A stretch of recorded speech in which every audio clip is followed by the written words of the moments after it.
మహాదేవునికే మహిమకరం గాక. మహాతండ్రి కృపలో అమృత తండ్రి యొక్క జీవ మాటలు వెండి పళ్ళెల్లో పెట్టినటువంటి అమూల్యమైన మాటలండి.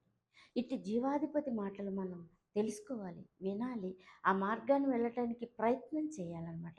అప్పుడే మనం మన యొక్క తల్లి గర్భం నుంచి వచ్చినటువంటి పాప పిండమైనటువంటి మరణ దుష్టుడి యొక్క ఆ యొక్క మట్టి విధానపు పాపపు స్వభావం అనేది ఇది మనం ఎలా పెరుగుతూ ఉంటామో పుట్టిన తోడు నుంచే అవి కూడా అలాగే పెరుగుతూ ఉంటాయి అన్నమాట.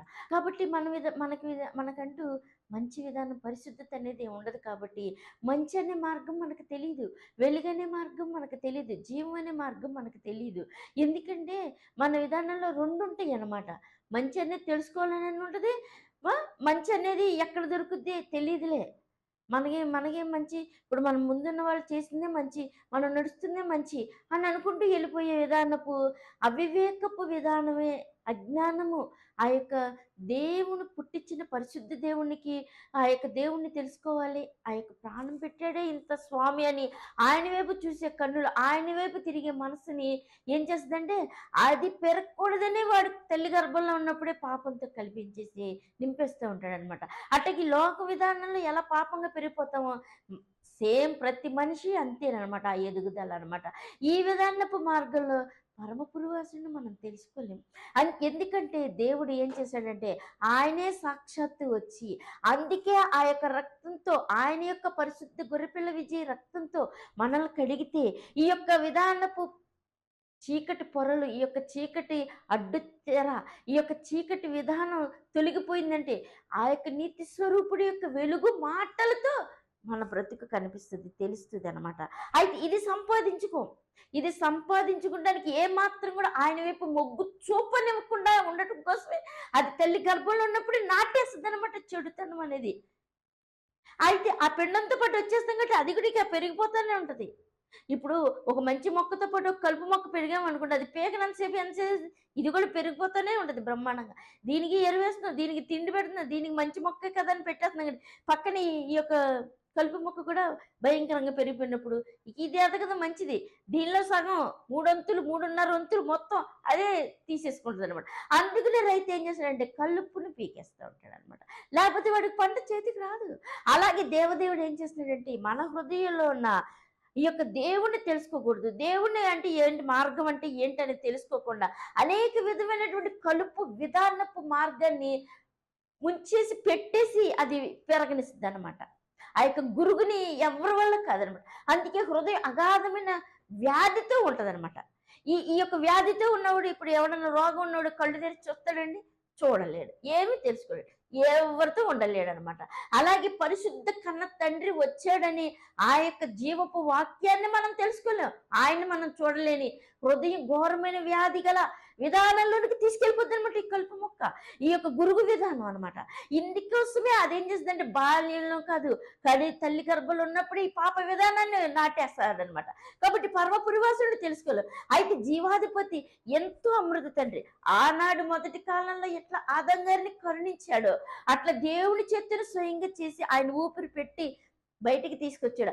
ఆ విధంగానే లాస్ట్ స్థానంలో ఉన్నటువంటి మనల్ని కూడా ఈ యొక్క కలుపుని తీసేసుకోండి, ఈ యొక్క చీకటి రోగాన్ని నేను స్వస్థపరుస్తా.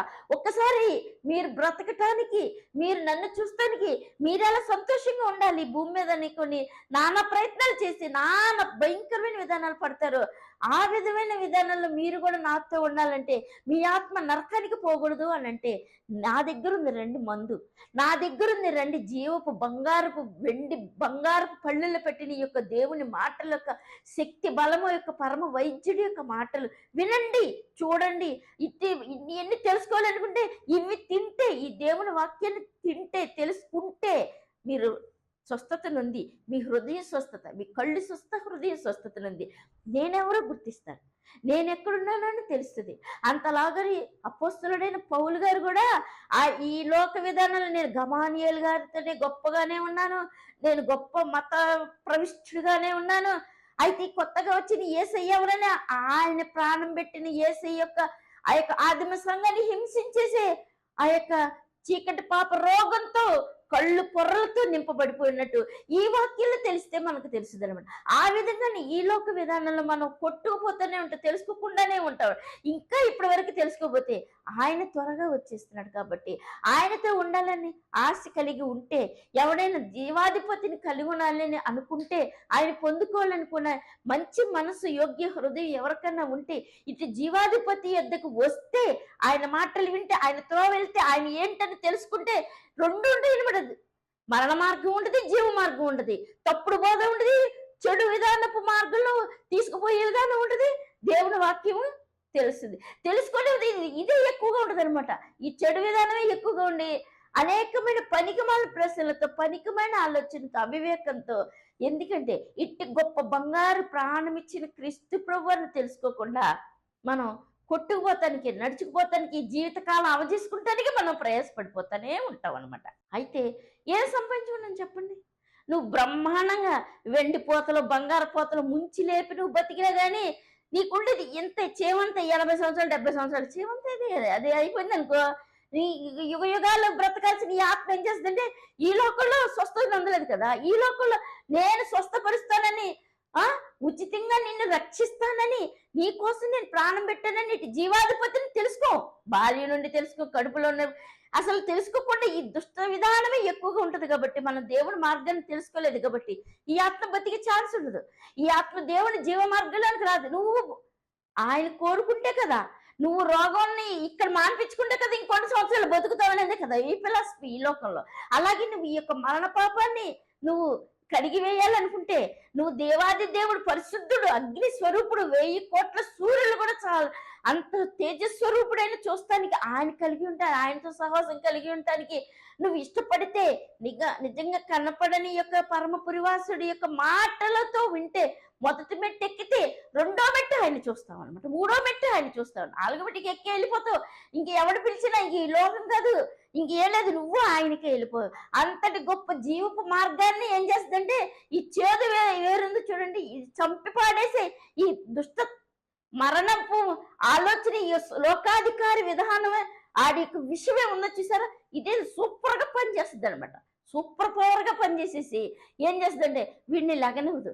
అలాగే యుగ యుగాలు ఎంతో మందిని ఆ నిత్య నరకాగ్నిలకు ఆత్మలు వెళ్ళిపోయేటట్టుగా అక్కడ కుయ్యో మర్రన్న ఏమి లేదు, అగ్ని అరదు, పురుగు చావు, అటువంటి నరక శిక్ష ఉంది బాబోయ్ అని ఒక్కసారి దేవుడి వాక్యపు విధానం తెలుసుంటే ఈ ఆత్మను బ్రతికిస్తాం మనం. ఈ దేవుని వాక్యాన్ని కలిగి ఉంటాం. ఎందుకంటే ఎంత అమృతమూర్తి ఆయన మాట్లాడుతున్నారో ఒక్కసారి దేవుడి వాక్యం చదవండి. మత్తయి సువార్త 7వ అధ్యాయం 13వ వచనం ఒకసారి చదవండి. అవును, ఆమేన్, స్తోత్రం. చూసారు, అవును అవును అవును, దాని ద్వారా ప్రవేశించువారు అనేకులు, జీవమునకు పోవు ద్వారము ఇరుకును, ఆ దారి సంకుచితమునై ఉన్నది, దాన్ని కొనుగొని వారు కొందరే. అబద్ధ ప్రవక్తలను గురించి జాగ్రత్త పడి వారు గొర్రె చర్మములు వేసుకుని మీ వద్దకు వచ్చారు, కానీ లోపల వారు క్రూరమైన తోడే. వారి ఫలము వలన మీరు వారిని తెలుసుకుందరు. ముండ్ల పొదల్లో ద్రాక్ష పండ్లనైనను, పల్లేరు చెట్లను, అంజూరు పండ్లనైనను పోయిదురా. అలాగనే ప్రతి మంచి చెట్టు మంచి ఫలం ఫలించును, పనికిమాలిన చెట్టు దాని ఫలములు ఫలించును. చూసారండి, దేవుడు వాక్యపు సూక్ష్మంగా దేవుని మాట మెట్టు ఎంత గొప్పగా ఉందో. ఆ విషయం తెలుసుకుంటే ఎవడైనా సరే, యుగ యుగాలు ఇక్కడే ఇంత మంచిగా ఉండే దాన్ని కోరుకునేవాడు ఎవడైనా ఉండి బతకాలని కోరుకుంటే ఈ ఆత్మ కూడా ఏం చేస్తుందంటే, మనం ఎలాగున్నా ఆత్మను కూడా జీవవాయువుని ఆయన పెట్టిన దేవుడు ఏం చేస్తాడంటే, నువ్వు కనుక బ్రతకాలనుకుంటే ఈ ముండ్ల పొదల్లో ఉన్నటువంటి ఈ విధానంలో ఉంటే నువ్వు గొప్ప ద్రాక్ష పండుగ అవ్వచ్చు. నేను మంచివాడిని, నేను చాలా మా పితరుల కానించి మా కానించి మా తరం కాని అందరం కూడా మేము సోషలిజంలో చాలా నెంబర్ 1 బెస్ట్, అది అది ఇది ఇది అనుకుని మనం అంతగానో వెళ్ళిపోతున్నాం అనుకోండి, నువ్వు ద్రాక్ష పండు అవ్వచ్చు, నువ్వు మంచివాడు అనొచ్చు. కానీ ఈ లోకమని ముండ్లని సాతానుడు ఏం చేస్తాడంటే, వాడే ఎదిగి ఉన్నాడు కాబట్టి ఈ ద్రాక్షకాయని ఏం చేస్తుంది, అది ఎంత మెత్తగా ఉంటుంది, ఎంత సాఫ్ట్గా చక్కగా ఎంతగానో ఉంటుంది. దాన్ని సద్వినియోగం చేసుకుంటే, దాన్ని గొప్పగా పలింపు చేసుకుంటే అది మంచి ఔషధంగా పనిచేస్తుంది. లేదనుకోండి, ఈ ముళ్ళల్లోనే ఉందనుకోండి, ఈ ముళ్ళు ఏం చేస్తాయి, ఒక్కసారి 2వ రోజు 3వ రోజు 4వ రోజు 5వ రోజు కాయ పండు కూడా లేకుండా పోతుంది అనమాట. దాని పోటు, దాని కాటు అంత భయంకరంగా ఉంటుంది ఆ ముళ్ళుది. అలాగే ఎవడైనా సరే మంచివాడిని అనుకొని ఈ లోకంలో అనుకుని సంతృప్తి పడితే అది కొంచెం కాలమే బ్రతుకుతుంది. ఈ ఆత్మ బ్రతకదు. ఈ ఆత్మ ఎట్లా పోతుందంటే ఇప్పుడు అది ఎవరికి ఫలింపు లేకుండా పోయింది కాబట్టి, దానిలో విత్తనాలు, దానిలో రసం, దానిలో గుజ్జు అంతా కూడా పోయింది కాబట్టి అది ఎవరికి పనికి రాకుండా పోతుంది అనమాట. కాబట్టి దేవుడు ఏం చేస్తున్నాడంటే ఇట్టి ఉదాహరణ విధానంలోనే ఆలోచిస్తే ఇంత ఫలింపు లేకుండా ఉంది కదా. నువ్వు ఒక్కసారి దేవుడు వాక్యంలో ఆలోచించు. నేను రక్షిస్తాను, నేను స్వస్థపరుస్తానని నువ్వు మంచోడువైతే, నువ్వు మంచి ద్రాక్షరసం అయినటువంటి దేవుని యొక్క పాత్రలోనికి, దేవుని యొక్క చేతుల్లోనికి, దేవుని యొక్క పాదాల చెందుకు నువ్వు వస్తే నిన్ను మంచి ద్రాక్ష వల్లిగా, నాలాంటి చెట్టులో తీగగా నేను చేస్తానని దేవుడు చెప్తున్నాడంటే ఇట్టి బ్రతికించి ఆయన మాట కావాలి కదండి మనకి. కొంచెం పోయి ఈ లోక విధానమే కాదండి కావాల్సింది. దేవుని మాట విన్నామంటే లోతుగా వెళ్ళే, అసలు ముందు వినటానికి ఇష్టపడితే కదా ఆ లోపలికి ఆ పాలైనా, ఆ రసమైనా, ఆ రొట్టెైనా ఏదైనా వెళ్ళి ఏంటి ఆ యొక్క లోపల ఉన్నటువంటి రోగాన్ని తీసేసి కొంచెం కొంచెం మనకి మేలుకరం చూపిస్తూ ఉంటారు అనమాట. అసలు వెళ్ళకుండా ఉంటే ఏం తెలియదు కదా. కొంచెం వెళ్తే దాని మేలంటే లాభం అంటే తెలుసు. అలాగే ఎవడైనా బ్రతకగోరువాడు అంటే ఇట్టి మంచివాడండి. దేవుని మార్గానికి వస్తే ఇరుకు మార్గమేనండి అది. అయితే అబద్ధ మాటలు, అబద్ధ విధానాలు అది నరకానికి ఆడు యొక్క విషయంలో పాత్రలేనమాట. ఇవన్నీ అబద్ధాలన్నీ, మోసాలన్నీ, ఇవన్నీ వాడి విధానంలో పాత్రలేనమాట. దాంట్లో పడితే అది నేలపాలైపోతుంది తప్ప ప్రయోజనకరం ఉండదు. అయితే దేవుని యొక్క వాక్యపు పాత్రలోకి వస్తే, దేవుని యొక్క మాటలన్నీ చేతిలోనికి, మెట్టు మీదకి, ఆయన చెట్టులోని మంచి ద్రాక్షవల్లి వ్యవసాయకుడని క్రీస్తు ప్రభువులోనికి ఆయన వైపుకు రావాలని ఆశ కలిగి ఆయన చేతిలోకి వస్తే నువ్వు గొప్పగా ఫలిస్తావని దేవుడు చెప్తున్నాడు. నువ్వు గొప్పగా జీవిస్తే నీ ఆత్మ, నీ శరీరం కూడా బ్రతుకుతుందని దేవుడు చెప్తున్నప్పుడు ఇటు యోగ్యమైన మాట, ఇటు దేవుని కుమారుడి యొక్క నిత్య మార్గపు మాట, ప్రాణం ఇచ్చారు, మారు మనసులు ఉందండి, పరలోక రాజ్యం సమీపిస్తుందని. ఇటు దేవుడి వాక్యపు విధానపు మాటను మనం ఆలకించి వచ్చి విని ఆయన మార్గంలోకి వెళ్తే చాలా గొప్పగా ఉంటుందండి. అట్టి విధానం లోతులోనికి వెళ్తే చాలా గొప్పగా ఉంటుంది అనమాట. ఇంకొకసారి దేవుడు కూడా మళ్ళీ చెప్తున్నాడు, చదవండి. మత్తయి సువార్త 9:1 ఒకసారి చదవండి. తరువాత ఆయన దోణి ఎక్కి సముద్రం దాటి పట్టణంలో ప్రవేశింపగా ఇదిగో జనులు పక్షవాయువుతో మంచం పట్టి ఉన్న ఒకని ఆయన వద్దకు తీసుకొని వచ్చి యేసు వారి విశ్వాసం చూచి, కుమారుడా ధైర్యముగా ఉండుము, నీ పాపములు క్షమింపబడి ఉన్నాయి గల వారితో చెప్పాను. ఇదిగో శాస్త్రుల్లో కొందరు ఇతడు దేవదూషణ చేయుచున్నాడని తమలో తాము అనుకొనగా యేసు వారి తలంపులు గ్రహించి, మీరెందుకు మీ హృదయములలో దురాలోచన చూసారండి. అవును, ఆమె చెప్తున్నాడు. అవును,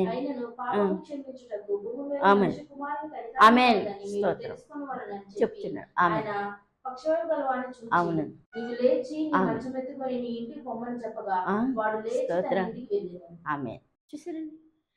ఇంతగా దైవ కుమారుడు ప్రాణం పెట్టిన యేసయ్యే సాక్షాత్ ఆయన వచ్చినప్పుడు అక్కడున్న ఇశ్రాయేలీలే కానీ, పరిసయ్యులే కానీ, ఆయన ఏర్పాటు చేసుకున్న జనం కూడా ఎంత భయంకరమైందంటే ఆ మలాకి గ్రంథం వరకు వచ్చిన వరకు కూడా ఎట్లని 7 ముద్రలు, 7 పాపాలు, 7 భయంకరపు చెరలు అనుభవించారు తప్ప వాళ్ళు తెలిసి, వాళ్ళ తర్వాత వచ్చినటువంటి క్రీస్తు ప్రభు రక్షకుడు మహాతండ్రి ఉన్నప్పుడు కూడా ఈ పరిసయ్యులు, ఈ శాస్త్రులు, ఈ భయంకరమైన ఆ యెరూషలేము పట్టణస్తులు కూడా ఏ విధంగా ఆలోచిస్తున్నారంటే ఆయన బహిరంగంగా వస్తాడు, బహిరంగంగా మనకు మెస్సయ్యలాగా ఉంటాడు అన్న ఈ లోక విధానపు శరీరపు మాటలే ఆలోచిస్తున్నాడు. మనం ఎలాగండి, ఈ శరీరంతో బతికితే కదా బతుకు, ఈ శరీరంతో సంపాదిస్తేనే కదా ఈ శరీరంతో హాయిగా ఉంటేనే కదా అని ఎలాగనుకుంటే వాళ్ళు కూడా అలాగే అనుకుంటున్నారు అనమాట. అయితే ఒక్క విధానంలో ఎలాగంటే వాళ్ళ యొక్క హృదయాలే కానీ, మనసే కానీ నిజంగా దేవుణ్ణి కలిగి ఉంటే వాళ్ళు దేవుని స్వరం విన్నట్టే ఎక్కడ బంగారపు గణాన్ని క్రీస్తు ప్రభువారు పరలోకం నుండి వచ్చి ఉన్నాడు అని తెలుసుకునేవాళ్ళు. అయితే వాళ్ళు ఏమనుకుంటారంటే వాళ్ళలో ఈ యొక్క దేవుని యొక్క సంబంధపు మార్గం అనేది వాళ్ళకి తెలియదు కాబట్టి, పూర్వం తెలియదు, ఇప్పుడు దేవుడు కుమారుడు వచ్చాక తెలియదు కాబట్టి, అసలు ఆయన తెలియదు కాబట్టి ఏమనుకుంటారంటే పాపాలు క్షమిస్తానికి ఈయనెవరు అనుకుంటున్నారు.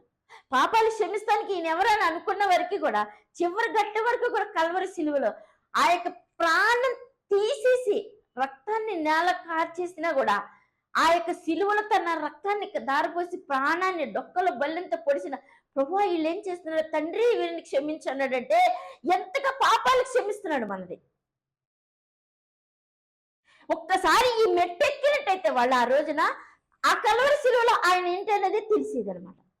అలాగే ఈ రోజున కూడా ప్రభు యొక్క వాక్కు మనకి వినిపిస్తున్నప్పుడు మనం తెలుసుకోకపోతే మనం చర్చకు కూడా ఏం తెలుసుకోవాలి. మనకి ఈ ఆత్మలకి ఇక ఇక ఎవడ ఏదనుకుంటే అందులో పోవడమే కాదు, ఎవడు ఏం చేయలేదు ప్రపంచం అంతే.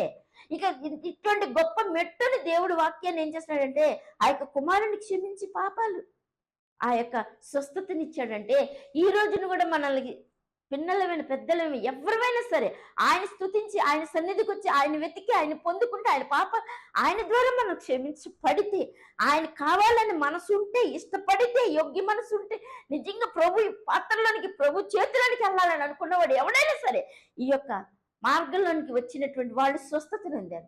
ఈ యొక్క ఇరుకు మార్గంలోకి వెళ్ళిన వాళ్ళు నిత్య రాజ్యంలోకి వెళ్ళారు. ఈయన యొక్క కోసం ప్రాణం పెట్టిన వాళ్ళు నిత్య పరలోకపు సింహాసనం ఆ యొక్క జీవాధిపతి మధ్యాకాశులంటే ఆ పరమపురివాసుడి చేతిలో ఉండే వాళ్ళ ఆత్మ. అటువంటి గొప్ప మార్గపు వెలుగు లైట్ ఆయన మనకి చూపిస్తున్నప్పుడు మనం ఆయన వైపు తిరిగామనుకోండి గొప్ప అదృష్టవంతులు అవుతామండి. దాన్ని మనం ఈ లోక విధానంగా చూడక మనం క్రీస్తు ప్రభు వారి వైపు తిరిగి ఆయన యొక్క వాక్యాన్ని కలిగి ఆయన వాక్యంలోనికి వెళ్ళి మనం ఆయన వాక్యంలోకి వెళ్ళి ముందు ఆయన విధానంలో ఎతికి తెరిచి ఆయన చూస్తే ఆయన దొరికితే అప్పుడు నువ్వు ఒక్కొక్కటి తింటే అప్పుడు నీకు మనసుకి నీ మట్టికే తెలుస్తుంది అనమాట. అట్టి విధానపు మార్గం ఇంకా కొంచెం మన కోసం విడవబడి ఉందండి దేవుని యొక్క వాక్యం. అట్టి దేవుని వాక్యాన్ని దేవుని మార్గానికి వస్తే ఆయన చేతిలోకి వెళ్ళిపోతే నిత్య పరదేశకి వెళ్ళిపోతాం అన్నమాట. అట్టి జీవ భాగ్యాన్ని కోరుకొని ఇష్టపడి యోగ్య మనసుతో ఆయన కలిగి ఉండి ఆయన ఇష్టపడి ఆయన పొందుకుని ఆయన నెత్తి మీద పెట్టుకుని ఆయన హృదయంలో ఆ యొక్క తలుపు హృదయంలో ఏ చెడు సైతాన్ని కాకుండా ఆయన్ని కనుక రానియడానికి నువ్వు ఇష్టపడితే ఆయన కనుక ఉంటే అప్పుడు నీకు మొత్తం ఆయన యొక్క పరిశుద్ధాత్మను అనేది కూడా ఏమిటో నీకు చూపించి నేర్పించి ఆయన అంటే ఏంటో తెలిపింపచేసి తీసుకెళ్తాడండి. అట్టి జీవపు మాటపు మార్గంలోనికి వెళ్తే మంచి ద్రాక్షవల్లి అని క్రీస్తు ప్రభువులో అంటగట్టబడి ఫలిస్తాం అనమాట. మనం అట్టి మార్గాన్ని మనం వెతికి కనుగొని వినపడుతున్నప్పుడు చెవి ఇస్తే మనం ఆయన కలిగి ఉంటే ఈ ప్రాణం ఉన్నాగానే గొప్ప అదృష్ట భాగ్యాన్ని మనం పొందుకొని గొప్ప సూపర్ లాభంలోకి మనం వెళ్ళిపోతామండి. ఆమె